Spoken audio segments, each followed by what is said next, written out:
국제 정세의 흐름은 언제나 한순간에 뒤집히곤 한다. 최근 트럼프 전 미국 대통령이 유엔 총회 직후 내뱉은 발언은 전 세계의 이목을 집중시켰다. 우크라이나가 유럽연합과 나토의 강력한 지원만 지속된다면 2022년 이전 국경선을 회복할 수 있다는 자신감 넘치는 언급이었다. 러시아를 종이호랑이라고 지칭하며 군사적 위협을 과장된 허상으로 묘사한 그의 발언은 곧바로 파장을 일으켰다. 그동안 협상과 타협의 여지를 남겨두었던 그의 태도와 달리 최근에는 한치에 물러섬 없는 공격적 어조로 전환한 것이었다. 이는 단순한 정치적 수사가 아니라 전장의 균형을 흔들어 놓을 수 있는 발언이었다. 러시아 측은 즉각 반발했다. 모스크바는 트럼프의 발언을 단순한 개인의 견해가 아니라 서방이 우크라이나를 계속 전쟁에 몰아넣기 위한 압박수단으로 간주했다. 실제로 러시아는 외교 무대에서 이 같은 언급을 경계하며 폴란드와 발트 3국 등 동유럽 전선의 군사적 긴장을 고조시키는 방식으로 대응했다. 이러한 움직임은 곧바로 현실의 위협으로 이어졌다. 최근 러시아 전투기가 폴란드 영공을 침범한 사건이 발생한 것이다. 나토의 경계망은 즉각 반응했고 폴란드 제23 전술항공대대는 즉시 비상 출격을 명령했다. FA-50 전투기 조종사들이 급히 이륙해 침입기를 저지하며 긴박한 공중전의 서막이 올랐다. 폴란드 레이더망은 미확인 항적을 잡아냈고 IFF 신호 확인을 시도했으나 예상대로 아무런 응답이 없었다. 과거에도 러시아의 수호이 35 전투기와 정찰기가 무단으로 폴란드 영공을 침입한 사례가 있었기에 이번 사건은 단순한 해프닝으로 볼 수 없었다. 더구나 러시아와 벨라루스가 대규모 연합훈련을 벌이며 약 3만 명 병력과 첨단 무기를 투입한 직후였다. 서방과 우크라이나는 이를 침공 준비로 간주했고 폴란드 역시 더 이상 침묵할 수 없었다. 폴란드 육군참모총장은 직접 공식 성명을 통해 아이언 디펜더 25 훈련을 선포하며 자국 영토와 전선을 철저히 지켜낼 것임을 강조했다. 훈련은 단순한 시위가 아니었다. 드론, FA-50, 하이마스, 호마르K, K9 자주포 등 최신 전력이 총동원되었고 포병 전력이 주력으로 편성되었다. 기존의 가상 표적 훈련을 넘어 실제 전장에서 검증된 전술을 도입한 것이 특징이었다. 특히 드론을 활용한 실시간 전투 시뮬레이션이 진행되었고 이는 우크라이나 전쟁에서 확인된 교훈을 그대로 반영한 것이었다. 바이락타르 TB2 무인기와 소형 정찰 드론들이 최전선에 투입되어 목표를 탐색했고 포병은 실시간 좌표를 받아 신속히 발사 후 이탈하는 방식으로 대응했다. 공중에서는 FA-52 폭격 임무를 맡아 지상 화력을 보완했고 방공망은 패트리어트와 나삼스가 보호하는 다층 구조로 운용되었다. 그러나 단순히 전력을 과시하는 수준에 머무르지 않았다. 폴란드군은 이번 훈련을 통해 무인기와 포병, 방공 시스템을 하나의 유기적 네트워크로 통합하는 능력을 시험했다. 네트워크 통신망을 활용해 각기 다른 무인기를 실시간으로 연동했고 어떤 기종이든 즉각 전력에 편입할 수 있는 체계를 마련했다. 그 결과 폴란드가 독일, 프랑스, 영국 등 유럽 군사강국에 뒤지지 않는 첨단 포병 전력을 운용하고 있음을 명확히 드러냈다. 이는 단순한 전술훈련을 넘어 전략적 메시지였다. 우리는 더 이상 방어에만 머물지 않겠다. 필요한 순간 언제든 반격할 준비가 되어 있다. 폴란드의 의지가 전쟁의 판도가 바뀌는 순간은 언제나 예고 없이 찾아온다. 폴란드의 최근 훈련은 단순한 힘 과시를 넘어 실전 검증을 목표로 한 능력의 선언이었다. 특히 눈에 띈 것은 FA-50의 전술적 활용이었다. 원래는 훈련기 겸 경공격기로 설계된 FA-50은 현장에서 정밀 타격과 근접 항공 지원을 병행할 수 있는 유연성을 갖추고 있다. 이번 훈련에서 FA-50은 무인기와 연동된 표적 정보를 바탕으로 실전형 미사일 폭격 임무를 성공적으로 수행했다. 이 장면은 단순한 시범이 아니었다. 네트워크 중심 전투가 어떻게 현장 전투력을 극대화하는지, 그리고 경공격기 한 기가 전장 효율을 어떻게 바꿀 수 있는지를 여실히 보여줬다. 무인기와 포병의 결합, 실시간 정보 공유, 정밀 유도탄의 연계는 우크라이나 전장에서 검증된 전술이다. 폴란드는 이를 그대로 흡수해 자신들의 전력에 맞게 재설계했다. 바이락타르 TB2 같은 장거리 정찰 타격 무인기는 전방에서 표적을 포착하고 포병 부대와 항공기는 그 좌표를 순간적으로 공유받아 집중 화력을 투사했다. K9 자주포와 HIMARS 계열 다연장 로켓은 이러한 정보에 즉시 반응했고 FA-50은 공중에서 추가 타격을 수행하며 표적 제거의 완결성을 더했다. 결과는 명확했다. 네트워크에 얽힌 전력이 하나의 유동적 공격 플랫폼으로 기능하면서 타격의 정확성과 효율이 폭발적으로 향상되었다. 하지만 기술적 능력만으로 전쟁을 이길 수 있는 것은 아니다. 비용의 논리는 언제나 냉정하다. 소형 드론 하나를 요격하기 위해 수백만 달러짜리 탄도미사일을 쓰는 것은 지속 불가능하다. 이 비대칭성은 방어 측에 치명적인 부담을 준다. 그래서 각국은 레이저와 전자전 장비, 저비용 요격 체계를 찾고 있다. 한국의 천궁 체계와 천궁 계열의 발전 가능성은 이러한 맥락에서 주목받는다. 저비용, 고빈도 요격이 가능한 대안은 장기적으로 방어의 지속성을 보장한다.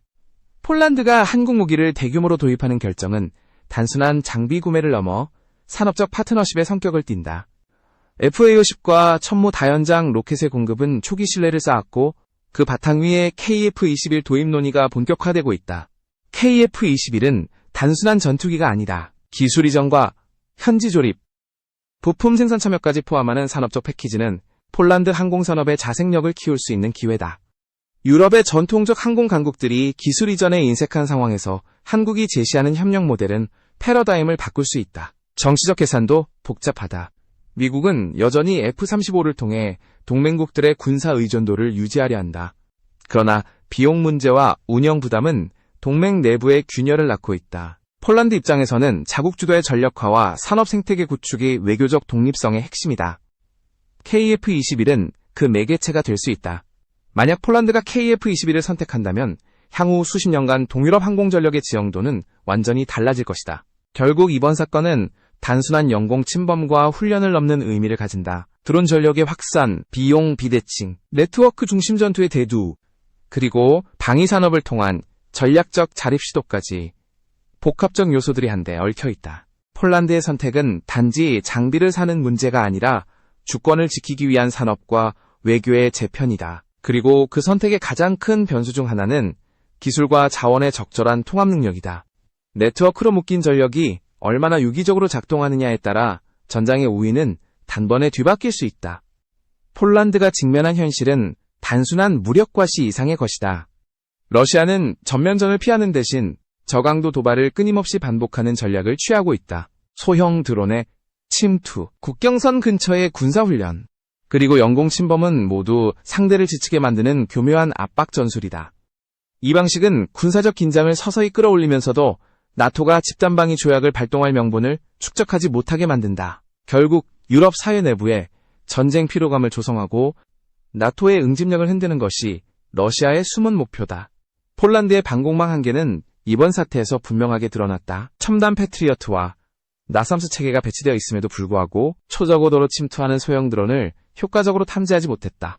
이는 단순한 운용상의 문제가 아니라 시스템 자체의 구조적 취약점이었다. 드론이 50m 이하로 내려오면 레이더 반사판은 지형에 묻혀버리고 결과적으로 레이더는 빈 공간만을 보여줄 뿐 실체를 포착하지 못한다. 러시아는 이 약점을 정확히 파악하고 폴란드 영공을 시험하며 자신들의 의도를 드러냈다. 폴란드 정부는 즉각적으로 대응을 선언했다. 드론 전용 방공체계인 스카이가드와 아이언돔 도입 논의가 본격화되었고 자국산 단거리 방공포 강화 계획도 검토 중이다. 그러나 문제는 비용이다. 드론 한 기의 가격은 수만 달러에 불과하지만 이를 요격하는 미사일은 최소 수백만 달러를 호가한다. 단순 계산만으로도 100배 이상의 비용 차이가 발생하는 구조적 불균형이 존재한다. 폴란드 경제가 성장했다고는 해도 그래서 폴란드군 내부에서도 저비용 요격 수단, 즉 레이저 무기와 전자전 장비 도입을 서둘러야 한다는 목소리가 커지고 있다. 레이저 무기는 발사체가 필요 없고 전력만 안정적으로 공급된다면 거의 무제한에 가까운 반복 사용이 가능하다. 적드론이나 미사일의 주요 장비를 정밀 타격해 무력화할 수 있으며 무엇보다 비용 면에서 압도적 장점을 가진다. 이는 단순히 새로운 무기 도입이 아니라 전장의 비용 구조를 근본적으로 재편할 수 있는 대안이다. 이 지점에서 한국의 역할이 더욱 부각된다. 한국은 이미 천무 다연장 로켓, FA-50, K2 전차, K9 자주포를 통해 폴란드와 긴밀한 신뢰관계를 구축했다. 여기 KF-21과 차세대 레이저 무기 기술까지 더해진다면 양국은 단순한 무기 거래를 넘어 전략적 동맹관계로 발전할 수 있다. 폴란드가 유럽의 군사강국 독일, 프랑스와 다른 길을 걷고 있는 이유는 바로 이 지점에 있다. 기술 이전과 현지 조립을 허용하는 한국식 협력 모델이야말로 자국 방위 산업을 키우면서도 즉각적 전력 강화가 가능한 실질적 선택지인 것이다. 폴란드의 대응은 결코 즉흥적이지 않다. 러시아의 끊임없는 도발 속에서 그들은 더 이상 참지 않겠다는 결단을 내렸다. 아이언 디펜더 25훈련은 단순한 시범이 아니라 전술혁신과 산업협력 그리고 동맹 전략의 교차점이었다. 그 과정에서 한국은 중요한 파트너로 자리매김하고 있다.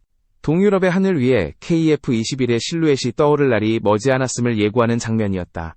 폴란드가 한국산 무기를 선택한 배경에는 단순한 전력보강 이상의 계산이 숨어있다. 이미 1,000대가 넘는 K2 전차, K9 자주포, FA-50 전투기를 대규모로 도입하면서 폴란드는 자국 군사력의 체질을 단숨에 바꾸고 있다.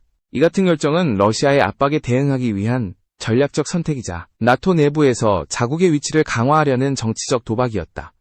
하지만 병력 규모가 20만 명에 불과한 폴란드가 러시아군의 대규모 동원령을 단독으로 감당하는 것은 불가능하다. 결국 집단방위 체계가 유일한 생명줄이며 한국과의 협력은 이를 뒷받침하는 보조축 역할을 한다. 특히 KF-21 도입 논의는 상징성이 크다. 폴란드는 단순히 전투기를 사려는 것이 아니라 독일과 프랑스가 주도하는 유럽 항공산업에 맞서 자국 주도의 항공 생태계를 구축하려 한다. KF-21은 현지 조립, 부품 생산 참여, 기술 이전까지 포괄하는 산업동맹의 형태로 제공된다. 이는 유럽 내의 기존 협력 모델과는 본질적으로 다르다. 프랑스 라팔이나 유로파이터 타이프는 현지 생산을 극도로 제한했고 심지어 단순 유지 보수도 본국 허가 없이는 불가능한 구조였다. 반면 한국은 FA-50 블록 20 계약에서 이미 현지 정비 인프라와 기술 지원을 보장한 경험이 있다. KF-21 역시 동일한 방식으로 접근한다면 폴란드 항공산업은 독자적 자생력을 확보하게 될 것이다. 러시아의 위협은 단순히 전력의 양적 우위에 그치지 않는다. 수호의 57 전투기의 양산 확대, 수호의 35개월기의 개량형 배치 등으로 질적 격차를 벌리고 있다. 폴란드 입장에서 KF-21은 이 격차를 줄일 수 있는 현실적 대안이다. KF-21은 이미 한국 내에서 120대 양산 계획이 확정되었고 공대공 및 공대지 무장 통합 개발도 빠르게 진행 중이다. 연간 30대 이상 생산이 가능하기 때문에 예산만 확보된다면 40에서 50대를 단기간 내에 전력화할 수 있다. 이는 F-16기량과 달리 2030년대 초반부터 바로 실전 배치가 가능한 즉각적 장점이다. 경제성과 전략성의 결합은 폴란드가 원하는 해답이었다. F-35는 지나치게 비싸고 운영 지원에서도 불만이 쌓여 있다. 일부 유럽 국가는 이미 F-35 도입을 재검토하거나 축소하기도 했다. 이 틈에서 한국산 KF-21은 비용 대비 성능, 기술 이전, 자율성 확보라는 세 가지 요소를 동시에 충족하는 드문 선택지다. 폴란드가 KF-21을 도입한다면 단순히 전투기 보강이 아니라 유럽 내 군사산업 균형까지 흔드는 도화선이 될 것이다. 폴란드가 나아가는 길은 외롭지만 동시에 선구적이다. 기존 강국들이 제공하지 못한 해답을 한국이 제시했고 그것을 받아들임으로써 자국의 안보와 산업, 외교적 독립성을 동시에 추구하고 있다. 그리고 이 길의 중심에는 바로 러시아의 그림자가 있다. 폴란드는 러시아라는 위협을 단순히 방어하는 데 그치지 않고 그 위협을 기회로 전환해 새로운 항공 강국으로 도약하려 하고 있다. KF-21은 그 도약의 열쇠였다. 현대전의 양상은 점점 더 복잡해지고 있다. 단순한 병력 규모나 전차, 포병의 수량 경쟁을 넘어 네트워크와 신기술의 결합이 전쟁의 승패를 좌우하고 있다. 그 중심에는 무인기와 방공체계, 그리고 차세대 무기인 레이저가 있다. 우크라이나 전쟁은 이 새로운 전장의 현실을 적나라하게 보여주었다. 값싼 드론 수천 대가 동원되어 상대의 포병 위치를 드러내고 정밀 유도 무기와 연동되며 엄청난 피해를 입혔다. 반면 이를 막아내는 서방의 방공체계는 고가의 요격 미사일을 낭비하며 점점 지쳐갔다. 이 불균형은 결국 전쟁 피로감을 가중시키는 주요 요인이 되었다. 폴란드도 똑같은 상황에 직면하고 있다. 첨단 패트리어트와 나삼스가 배치되어 있음에도 초저고도로 날아드는 소형 드론을 완벽히 막아내지 못했다. 전통적인 방공체계는 고고도 미사일 요격에는 탁월했지만 값싼 드론대를 막기에는 비효율적이었다. 드론 한 대의 가격이 수만 달러에 불과한데 이를 요격하기 위해 수백만 달러의 미사일을 사용해야 한다면 장기적인 방어는 사실상 불가능하다. 결국 폴란드군 내부에서도 레이저 무기와 전자전 장비 같은 저비용 요격 체계를 도입해야 한다는 목소리가 커지고 있다. 한국은 이 분야에서 주목할 만한 행보를 보이고 있다. 천군 계열의 발전형 방공체계와 더불어 차세대 레이저 무기 개발을 본격적으로 추진 중이다. 특히 KF-21에 탑재할 수 있는 전투기용 레이저 무기 개발은 전장의 패러다임을 바꿀 잠재력을 가진다. 레이저 무기는 전력만 안정적으로 공급된다면 거의 무제한 반복 사용이 가능하며 요격 미사일처럼 탄약 보급 문제에서 자유롭다. 또한 적 미사일이나 드론을 상승 단계에서 직접 파괴할 수 있어 방어망의 효율성을 극대화한다. 무엇보다 기존 미사일 요격보다 훨씬 저렴한 비용으로 운용할 수 있다는 점에서 전략적 가치가 크다. KF-21이 레이저 무기를 장착하게 된다면 전장의 양상은 완전히 달라진다. 기존의 공대공 미사일, 공대지 미사일에 더해 소형 드론이나 적 미사일을 실시간으로 요격할 수 있는 능력을 갖추게 되는 것이다. 이는 단순히 한 기체의 전투력을 강화하는 수준을 넘어 전투기 편대 전체의 작전 효율성을 극대화한다. 보급을 위해 기지로 귀환해야 하는 횟수가 줄어들고 장시간 작전 지속이 가능해진다.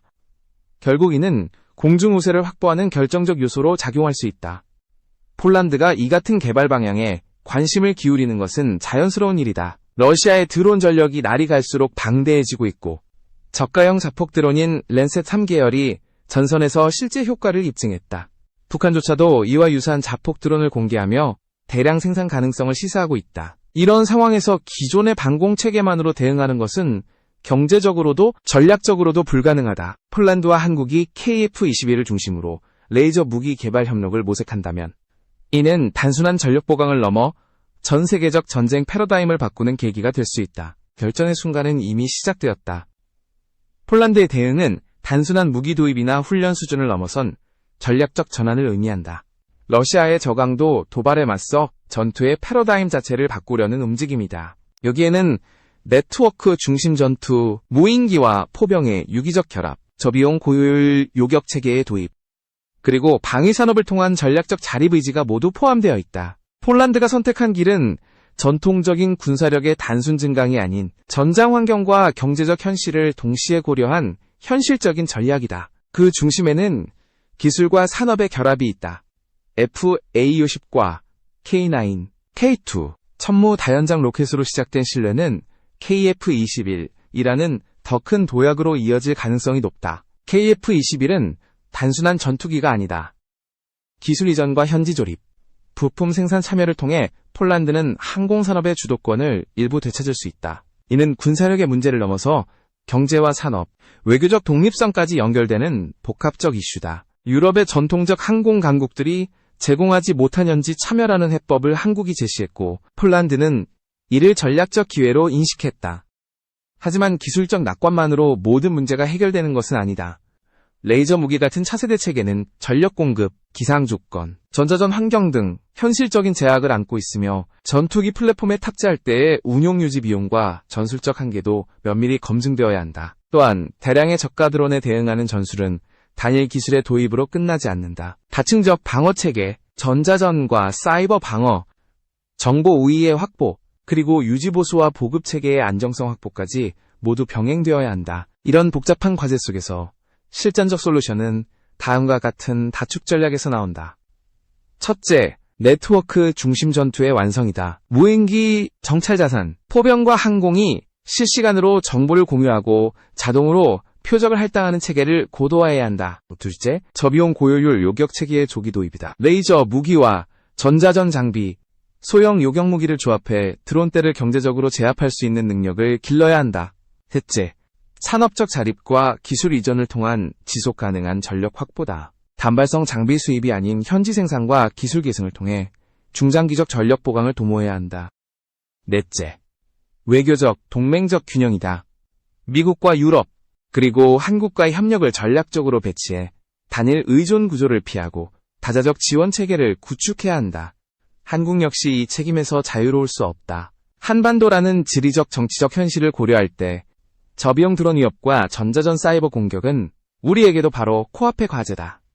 KF-21과 레이저 무기 등의 첨단 기술은 이러한 위협에 대한 해법의 일부가 될 수 있다. 그러나 기술을 도입하는 것만으로 끝나지 않는다. 운용 인력의 숙련, 실전적 규정의 정비, 보급과 정비 인프라의 확보, 그리고 전시경제의 유연성까지 총체적으로 준비해야 한다. 기술과 전술, 산업과 외교가 모두 한 몸처럼 움직일 때만이 실질적 방어 능력이 만들어진다. 전장의 결정권은 이미 누가 더 많은 무기를 보유했느냐가 아닌 누가 더 효율적으로 자원을 결합하고 누구의 네트워크가 더 잘 작동하느냐로 이동하고 있다. 값싼 드론대에 맞서 고가 요격 미사일을 남발하는 방식은 결국 자원의 고갈을 불러온다. 반대로 네트워크와 자동화, 저비용 요격수단의 결합은 장기전에서의 지속 가능성을 보장한다. 폴란드의 선택은 바로 이 지점에서 의미를 가진다. 그들은 더 이상 단기적 명분에 의존하지 않고 전장의 경제학을 바탕으로 자신들의 미래를 설계하고 있다. 마지막으로 우리가 기억해야 할 것은 전쟁이라는 것이 단순히 무기와 전술의 승부만이 아니라 정치와 사회, 경제가 함께 얽힌 복합적 현상이라는 사실이다. 정책 결정자들은 군사적 선택이 국내 산업, 외교 관계, 국민 생활에 미치는 영향을 면밀히 고려해야 한다. 기술적 우위는 분명 중요하지만 그 기술을 지속 가능하게 만드는 체계와 의지가 동반되지 않는다면 무의미하다. 오늘 폴란드의 훈련과 논의는 우리에게 분명한 경고이자 교훈을 준다. 전장은 이미 변했고 우리의 준비도 바뀌어야 한다. KF-21 같은 차세대 전력과 레이저 무기, 그리고 네트워크 중심 전투는 선택이 아닌 필수다. 그러나 그보다 더 중요한 것은 어떻게 준비하느냐이다. 기술을 삶과 산업으로 연결하고 국방을 외교와 경제의 수단으로 재구성할 때 비로소 진정한 안보가 실현된다. 전장의 미래는 이미 도래했다. 우리가 그 미래를 만들어갈 것인지 아니면 그저 맞서기만 할 것인지는 지금의 선택에 달려